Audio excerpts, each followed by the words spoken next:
Bueno, les decía antes de hacer esta breve pausa que vamos a estar hablando con Héctor Iaconi. Bienvenido, un gusto. ¿Cómo te va, Héctor? Como siempre. Muy buenos días, Gustavo. Siempre es un placer visitar y sobre todo, bueno, ahora la visita a Cadena 9 con la alegría de ver la transformación del estudio que no la había visto todavía y que me parece excepcional. Bueno, muchísimas gracias. Bueno, aprovecho para decirles que esta charla que estamos teniendo, como me olvidé también de la anterior, pero esta charla la están viendo directamente por el canal de YouTube de Cadena 9. Y si Dios mediante, ahora en octubre, todo esto en simultáneo también va a ir por Cadena 9 Facebook, el diario Cadena 9 de Facebook. Así que para que la gente tenga acceso rápido a todo lo que estamos gestando y haciendo en esta era de comunicación audiovisual, ¿no? Más allá de la radio, de todo lo que significa esto. Bueno, yo soy de los que está diciendo, incluso hace poco hicimos un artículo en Cadena 9 que se viene una era muy importante para el turismo el 9 de julio y que a veces no nos damos cuenta. Empieza a crecer esa industria sin chimeneas, sin humo, pero que es cultural, que enriquece, que moviliza, y estoy altamente convencido que va a empezar a dar ese toque de distinción y en crecimiento el santuario de Nuestra Señora de Fátima. Es una intuición, es una corazonada. Vos a lo mejor lo ves de otra manera, porque el turismo religioso moviliza a mucha gente. Y se va a empezar a dar el 9 de julio. Y a partir de ahí va a empezar a crecer el turismo en general. Bueno, vos estás siendo protagonista hoy de un hecho también hasta novedoso, que estás haciendo un turismo direccionado, de caminata. Contanos un poco qué es lo que estás llevando adelante. Bueno, Gustavo, lo que hemos realizado es un pequeño ciclo de 3 visitas guiadas con una charla introductoria previa por lugares emblemáticos de la ciudad y sobre todo poniendo en valor algunas, como fue en el caso de la segunda visita, algunos aspectos de lo que puede ser digamos, el valor de los monumentos que tiene 9 de julio y que muchas veces pasan desapercibidos porque no se los observa con detenimiento. Entonces brindamos a quienes participaron bueno, en este caso del recorrido, y la ponemos a disposición todos los oyentes que quieran tenerla, con muchísimo gusto se lo podemos facilitar, de 2 guías escritas sobre cómo observar, ¿no es cierto?, un monumento, que eso es válido para cualquier parte del mundo donde uno esté delante de un monumento, es decir, cómo observarlo, qué técnica usar para observarlo y poder entender lo que está transmitiendo, ¿no es cierto?, esa estructura, esa obra artística. De la misma manera que si uno se pone frente a un cuadro y dice, bueno, veo equilibrio óptico, veo luz, observo en el autor una pincelada que es el toque distintivo y que no perdió ni el equilibrio óptico, ni la estética, ni el mensaje que quiere dar. De esa misma manera. De esa misma manera, con una obra, digamos, en este caso escultórica, claro, de género estatuario, ¿no?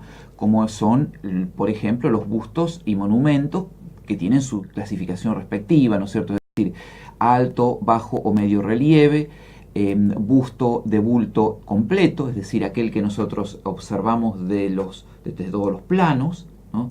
Y después, dentro de la escultura estatuaria, la distinta clasificación que tiene, ¿no es cierto?, según la pose, ¿no es cierto?, en este caso del personaje, sea ecuestre, ¿no es cierto?, sea yacente, etc. Pero además de eso, existe la forma para poder leerla, es decir, para poder verla, ¿no es cierto?, saber cuándo ha sido, en este caso, construida, por así decirlo, cuándo ha sido esculpida, quién ha sido el fundidor, cuál es el material con el que está hecho, y sobre todo posicionarnos frente a ella y ver cómo son los efectos de luz, la policromía de la obra. Bueno, todo eso vos mostrás a los nuevejulienses algo que no le damos importancia. Exactamente. Por ejemplo, con los 2 bustos que tenemos justamente aquí frente a la radio, a poquitos metros de la radio, que son los de Sarmiento y Almafuerte, realizados por un artista eximio, ¿no es cierto?, como fue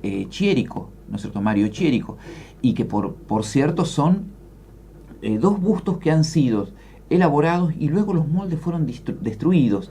Esto es muy importante para tener en cuenta, para valorar. ¿Por qué se destruye eso?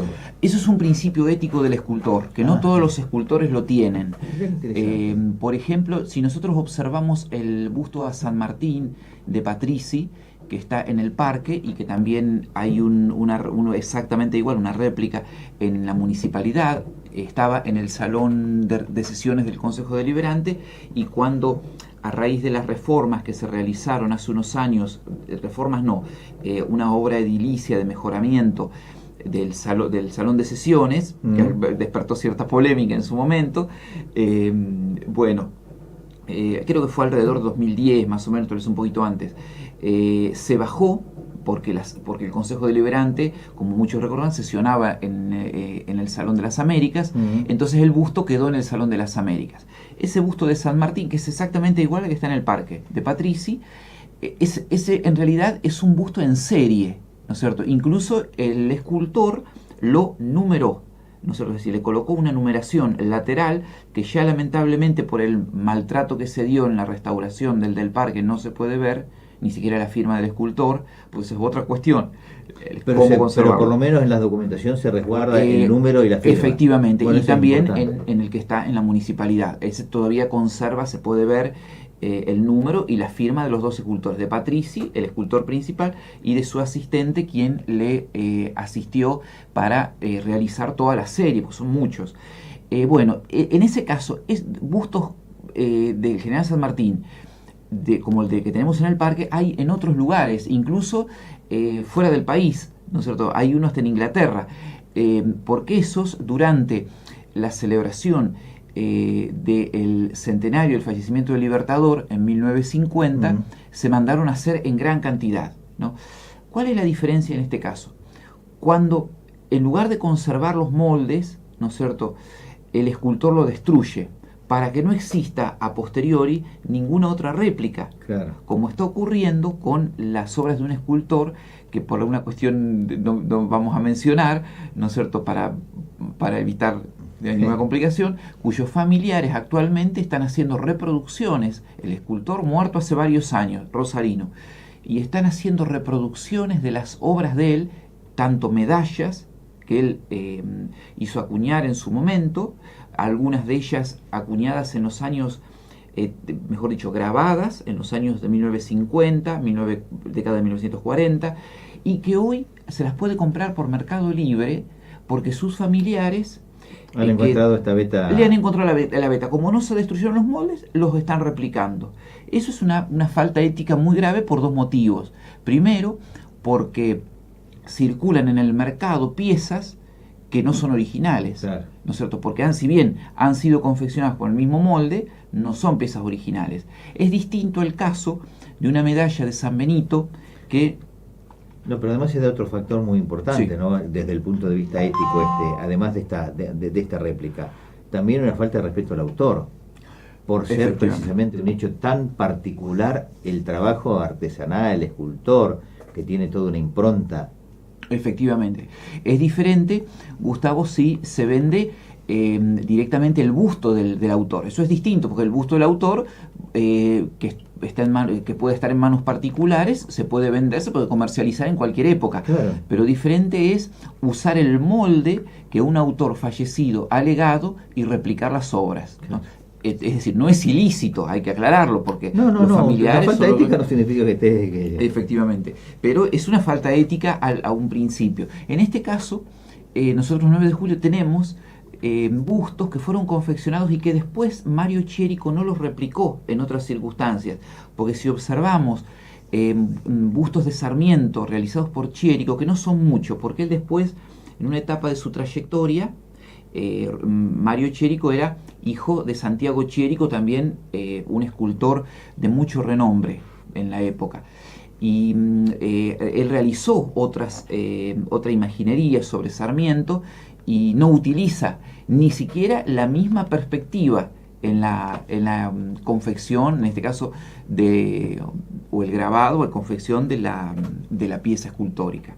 Bueno, muy interesante todo lo que nos estás contando, Héctor. Son aspectos, digamos, que hemos recorrido a lo largo de estas visitas. Incluso en la primera visita nos detuvimos frente a una vivienda muy emblemática de 9 de julio, sobre todo por el estilo Art Nouveau, que es donde estuvo, para que la gente se ubique, donde estuvo la antigua Unión Telefónica, en la calle San Martín, entre Robbio y Libertad.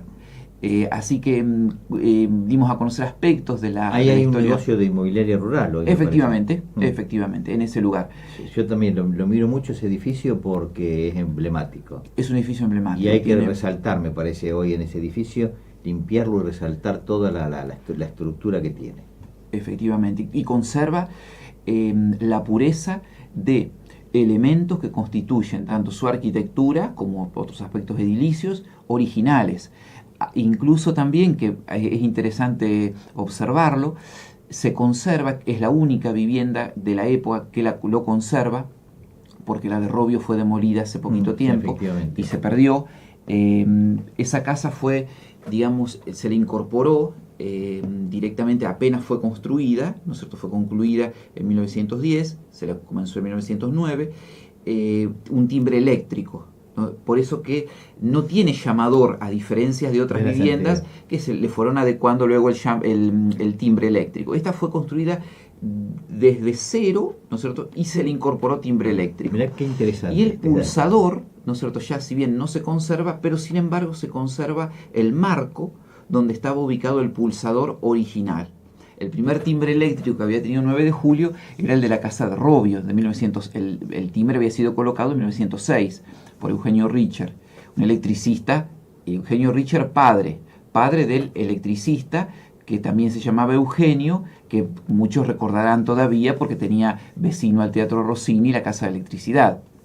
El papá de él, en 1906, sin duda asistido por su hijo, porque él ya estaba aprendiendo el oficio, colocó el primer timbre eléctrico en la casa de don Nicolás H. Robbio, la que fue después de la familia Antunovich. Claro, sí, hay justo enfrente sobre San Martín. Exactamente. La histórica casa, ¿no?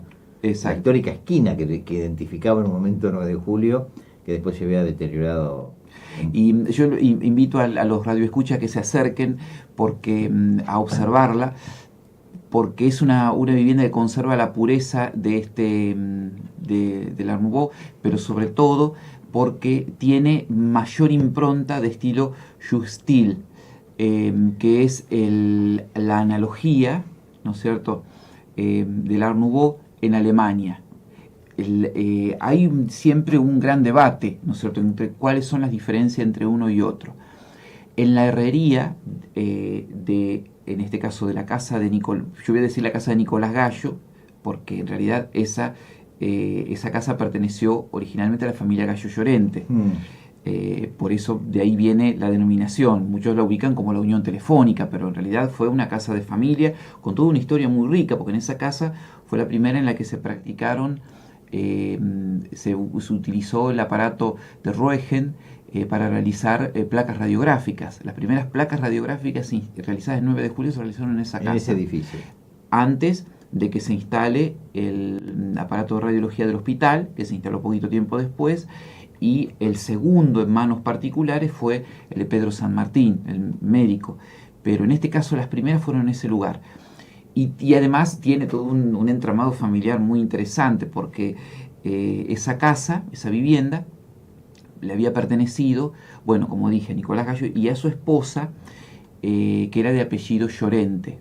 Era hija de Galo Llorente, propietario de un almacén que estaba en la esquina, muy cerquita, ¿no es cierto?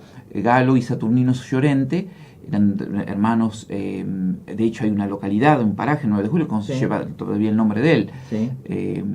Cerca de la Niña. Efectivamente. Que pertenecía a una estación de tren provincial, que no me acuerdo cuál era el ramal. Exactamente. Y ellos, bueno, ahí vivieron ellos le habían comprado ese solar a doña Micaela Jordán, la viuda en ese momento del que había sido primer jefe de estación de 9 de julio, ¿no? La señora de Jordán, un personaje, ya lamentablemente no quedan vivos, claro, personas de la generación, digamos, de nuestros abuelos, pero muchos que quedaban vivos al momento en que pude recoger algún testimonio, alguna referencia de paso, como se diría.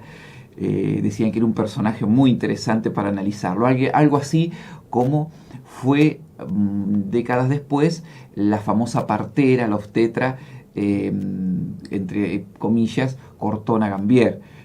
Un personaje muy, para la época, controvertido, si se puede decir así, sobre todo por la forma liberal con que se desenvolvía, ¿no? Y que a veces en las sociedades conservadoras era un poco cuestionable. Bueno, la señora de Jordán tenía ese estilo, ¿no es cierto? Eran personas por ahí, entre comillas, como se decía, muy avanzada para la época, claro, en el modo de entender las relaciones sociales.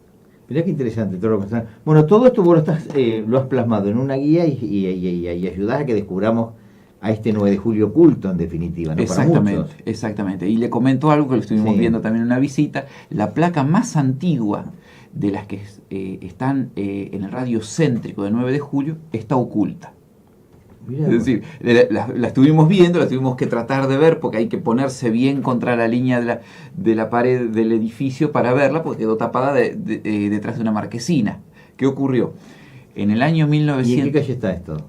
Muy cerquita de acá, en la calle San Martín, esquina 25 de Mayo. No sé si puedo decir el nombre del local, porque para no pasar el chivo, hay un local comercial ahí, justo en la esquina, pegado a Cámara de Comercio, y cuando se colocó la marquesina, ¿no es cierto?, quedó la placa tapada. Pero si uno mira desde la vereda de la plaza, ve la parte superior circular de la plaza, de la placa. Porque esta placa tiene un valor para analizarlo de diferentes formas. En primer lugar, no es una placa cualquiera, es una placa que tiene adosado un bajorrelieve. El bajorrelieve tiene estampada una escena de mayo de 1810, ¿no es cierto? Estampada en bronce, por supuesto, grabada. Pero además de eso, esa placa es la que le da a esa calle el nombre de Primer Centenario. Claro. Fue colocada en ese lugar cuando se le modifica el nombre, ¿no es cierto?, a esa calle por Primer Centenario, quitándole la antigua denominación de Buenos Aires. En 1950 se le va a colocar el nombre de San Martín.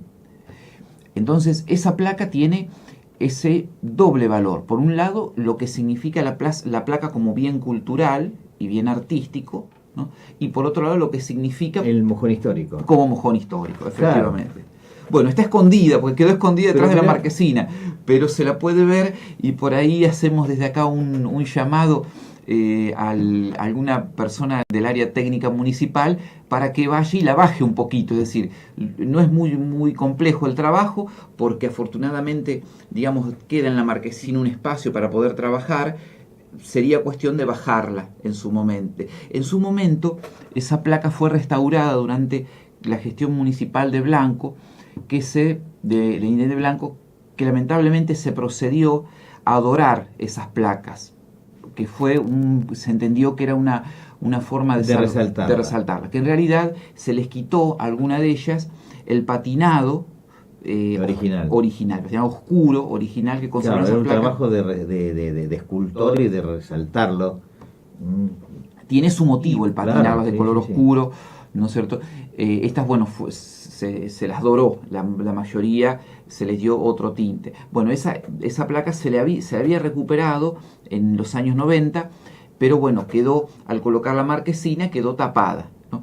Sería cuestión en alguna oportunidad que alguien la baje un poquito y la coloque un poco más abajo, para que las generaciones actuales puedan ver un trabajo de herrería, un trabajo de broncería, ¿no es cierto?, realizado en un establecimiento de fundición muy importante, como era el Constante Rossi en esa época. Hay en 9 de julio ejemplares de placas que tienen un trabajo artístico muy importante y que merecen que alguna vez quien le interese el tema se disponga a observarlas, ¿no es cierto?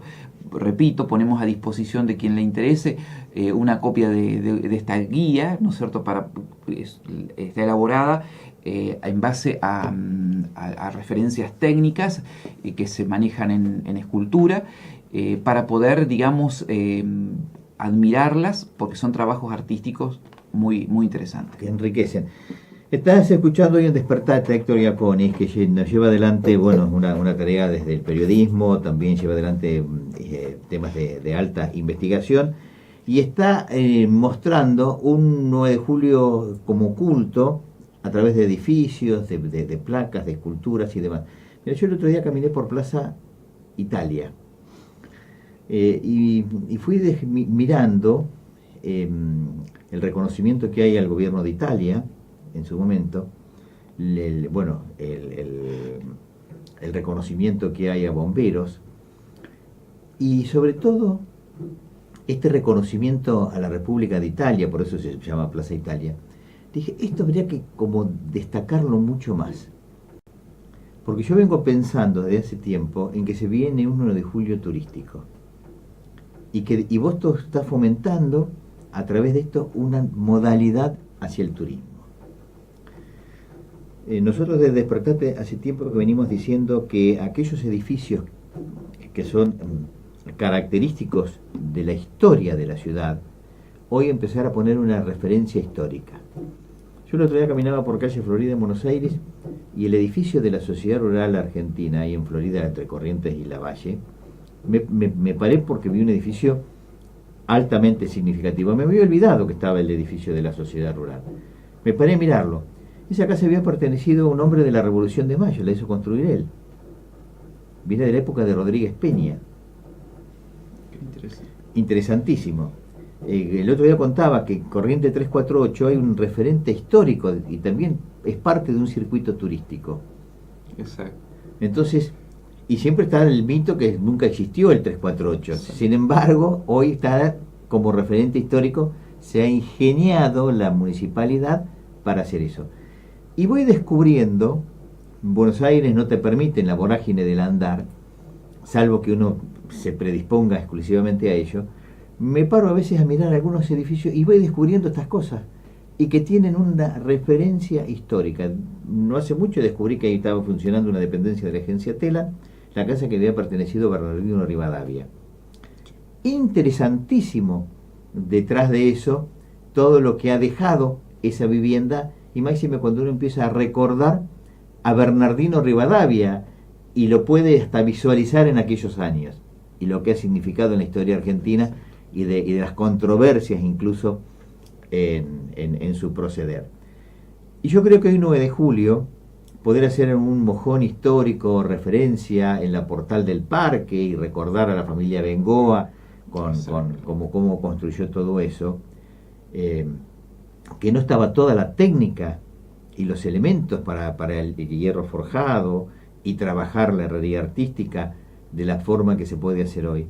Sería una reivindicación histórica altamente importante y ojalá nos demos espacio en esta vorágine del día a día a poder redescubrir todo eso, y va a convertir de a poco, insisto, con el santuario de Nuestra Señora de Fátima próximo a inaugurarse el venidero 13 de octubre, a un 9 de julio camino al turismo altamente significativo. Estoy altamente convencido de eso, pero depende de nosotros también que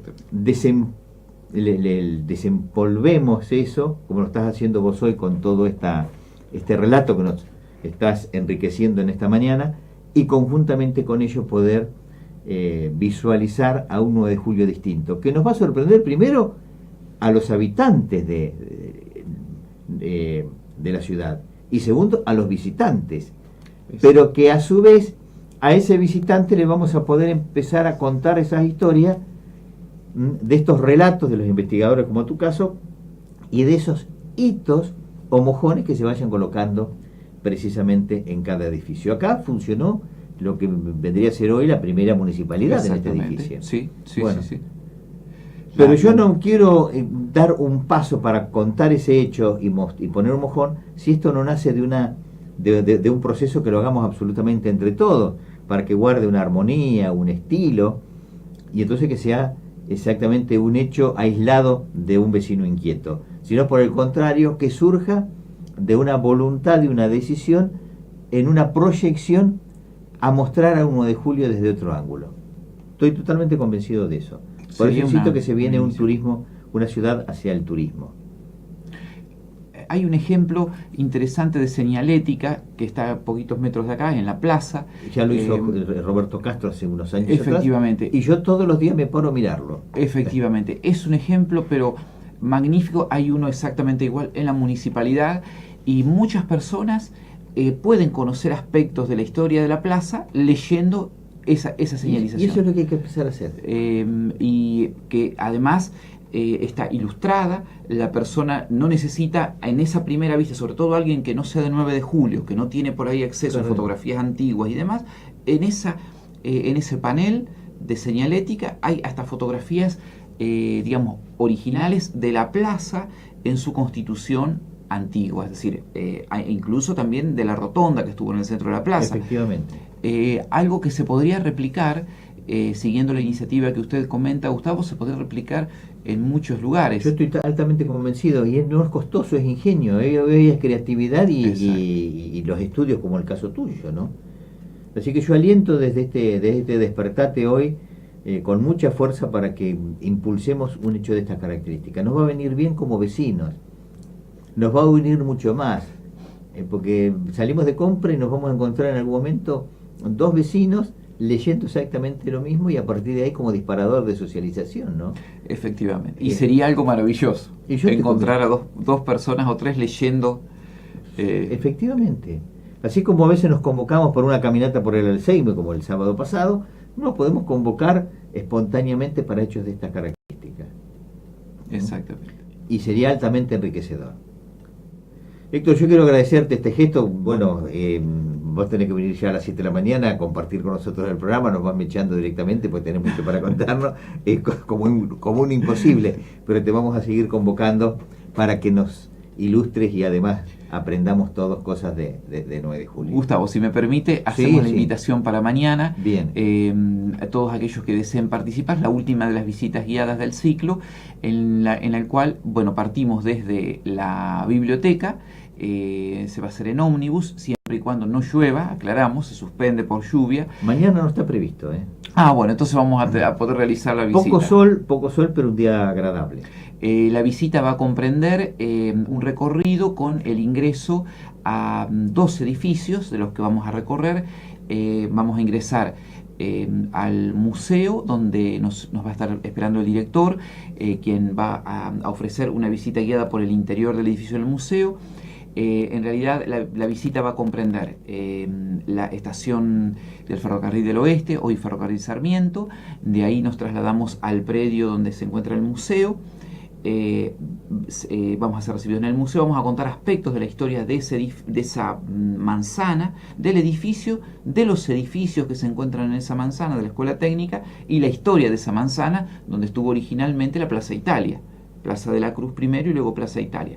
Después nos trasladamos al barrio fundacional y por último vamos a ingresar a la sede de la Curia Eclesiástica Diocesana del Obispado, nosotros donde nos va a recibir Monseñor Ariel, y vamos a conocer algunas de las instalaciones que forman parte del edificio de la Curia, como es el hall de acceso, la capilla particular, privada, del obispo, la sala capitular, sala de reuniones y el despacho oficial del obispo. Bueno, me parece excelente, y además me parece también muy loable la decisión del obispo de poder mostrar el obispado. Ojalá tengamos acceso nosotros de visitas, como pasa en otros lugares, que podamos ir conociendo, y los sábados también se pueden organizar hasta visitas para la gente que viene de afuera y los mismos nuevejulienses desde la municipalidad misma. Los sábados a la mañana uno puede entrar en la Casa Blanca. Pongo cosas en extremo, porque a veces no valoramos lo que tenemos todos los días. Yo siempre digo que salgo de la radio, voy camino por San Martín y quedo todos los días enamorado del edificio de la Catedral de 9 de julio.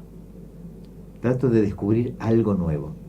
El otro día Grisel me mostraba una foto iluminada de noche, que no sé quién fue el autor, pero excelente, hay que felicitar a quien haya sacado esa foto.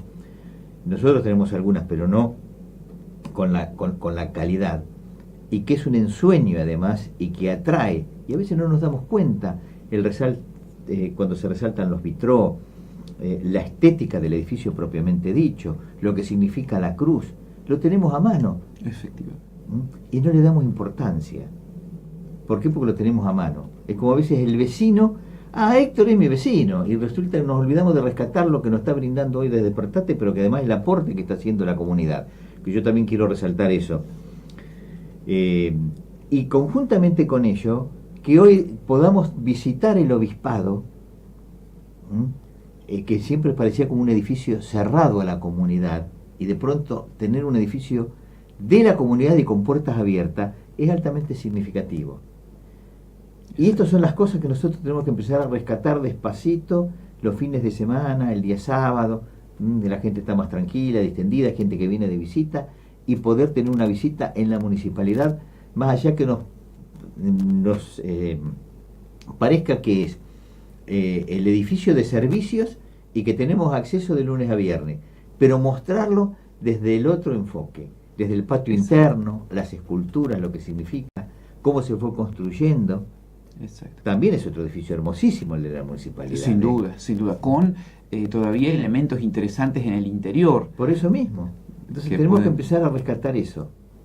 Y ojalá esto que nosotros estamos charlando hoy en este Despertate prenda y con creces para bien de 9 de julio.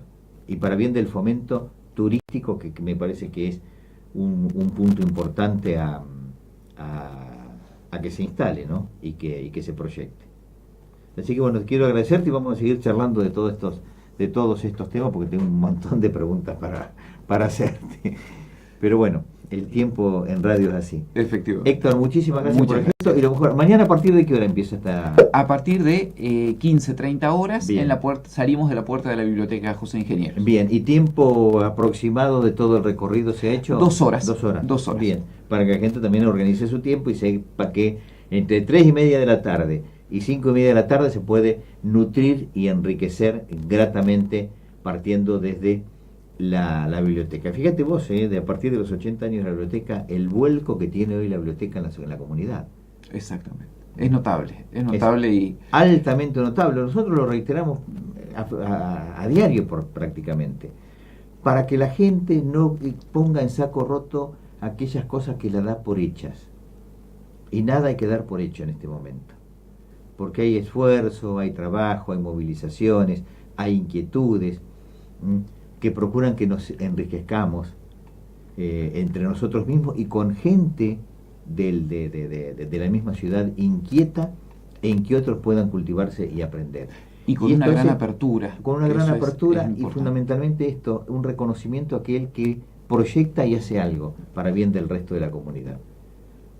Exactamente. Es algo que es importante en la biblioteca destacarlo, y yo lo puedo decir porque yo no integro la comisión directiva, así que no, yo estoy haciendo que observa. Yo en mi caso también, entonces digamos, si es un elogio para la biblioteca, es un merecido elogio porque la biblioteca es un espacio abierto a todas las manifestaciones artísticas, a todas las culturales, sociales, institucionales, completamente abierta, y reproduce, y esto es algo muy importante, lo que fue su médula fundante, ¿no es cierto? Porque precisamente cuando se funda la biblioteca fue un espacio, aún estando en la órbita municipal, porque la biblioteca formaba parte, era popular, pero formaba parte del edificio municipal, tenía una cierta afiliación todavía, porque al ocupar la municipalidad podía tener un grado de dependencia hacia la municipalidad, pero aún así las comisiones directivas de la biblioteca siempre fueron muy abiertas, ¿no? Y la primer, en este caso, charla sobre educación sexual dada el 9 de julio en la comunidad en la década de 1930 se dio en la biblioteca por un médico de 9 de julio. Mirá qué interesante, que en el fondo estaba haciendo una prevención altamente significativa, que era el sentido de la prevención y el cuidado, ¿no? Despertó polémica y demás, pero fue, digamos, algo maravilloso de analizar, sobre todo cómo en la etapa fundacional de la biblioteca, aún, por ejemplo, en el contexto histórico que era como era en este caso la gestión de Eduardo Fausón, intendente como es severo respecto a determinadas cuestiones, sobre todo de la libertad de prensa y demás, que serían interesantes analizar en otra ocasión, pero en este caso le dio a la Comisión de la Biblioteca la posibilidad de que gestara un movimiento cultural, y fue un movimiento cultural abierto. Y tal es así que defendieron, aún en circunstancias en que uno de los miembros, ¿no es cierto?, fue arrestado por la política brava de la época, ¿no es cierto?, el maestro Sánchez Uncal, la comisión directiva de la biblioteca lo defendió, ¿no es cierto? Fue la única institución, o la primera, hubo otras, la primera, ¿no es cierto?, que lo defendió frente al atropello de la política, ¿no es cierto?, brava de la década infame. Pero qué interesante lo que nos estás contando. Bueno, esto es parte de la historia de una ciudad, ¿no? En este caso la de 9 de julio. Exactamente. Esta cosa es bueno que la gente lo sepa como cultura general, y porque siempre nos interesamos por el otro. Exacto, en general, ¿no? Exacto. Y a veces nos falta esta mirada interna. Exacto. Y conjuntamente con ello ponerlo a flor de piel, que todos nos vamos a enriquecer. Héctor, muchísimas gracias por la invitación. Bueno, 9:39 de la mañana.